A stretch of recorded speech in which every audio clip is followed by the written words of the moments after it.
സങ്കീർത്തനങ്ങൾ അധ്യായം 55 1 മുതൽ 10 വരെയുള്ള വാക്യങ്ങൾ. ദൈവമേ, എൻ്റെ പ്രാർത്ഥന ശ്രദ്ധിക്കണമേ. എൻ്റെ യാചനയ്ക്ക് മറഞ്ഞിരിക്കരുതേ. എനിക്ക് ചെവി തന്ന് ഉത്തരം അരുളണമേ. ശത്രുവിൻ്റെ ആരവ നിമിത്തവും ദുഷ്ടന്റെ പീഡ നിമിത്തവും ഞാൻ എൻ്റെ സങ്കടത്തിൽ പൊറുതിയില്ലാതെ ഞരങ്ങുന്നു. അവർ എൻ്റെ മേൽ നീതികേട് ചുമത്തുന്നു, കോപത്തോടെ എന്നെ ഉപദ്രവിക്കുന്നു.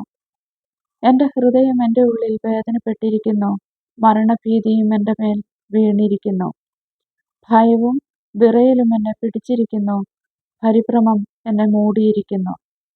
പ്രാവിനുള്ളതുപോലെ എനിക്ക് ചിറകുണ്ടായിരുന്നുവെങ്കിൽ, എന്നാൽ ഞാൻ പറന്നുപോയി വിശ്രമിക്കുമായിരുന്നു എന്ന് ഞാൻ പറഞ്ഞു. അതെ, ഞാൻ ദൂരത്ത് സഞ്ചരിച്ച് മരുഭൂമിയിൽ പാർക്കുമായിരുന്നു. കൊടുങ്കാറ്റിൽ നിന്നും പെരുങ്കാറ്റിൽ നിന്നും ബന്ധപ്പെട്ട് ഞാൻ ഒരു സങ്കേതത്തിലേക്ക് ഓടിപ്പോകുമായിരുന്നു. കർത്താവേ, സംഹരിച്ച് അവരുടെ നാവുകളെ ചീന്തിക്കളയണമേ. ഞാൻ നഗരത്തിൽ അതിക്രമവും കലഹവും കണ്ടിരിക്കുന്നു. രാവും പകലും അവർ അതിൻ്റെ മതിലുകളിന്മേൽ ചുറ്റി സഞ്ചരിക്കുന്നു. നീതികേടും കഷ്ടവും അതിൻ്റെ അകത്തുണ്ട്. ആമേൻ.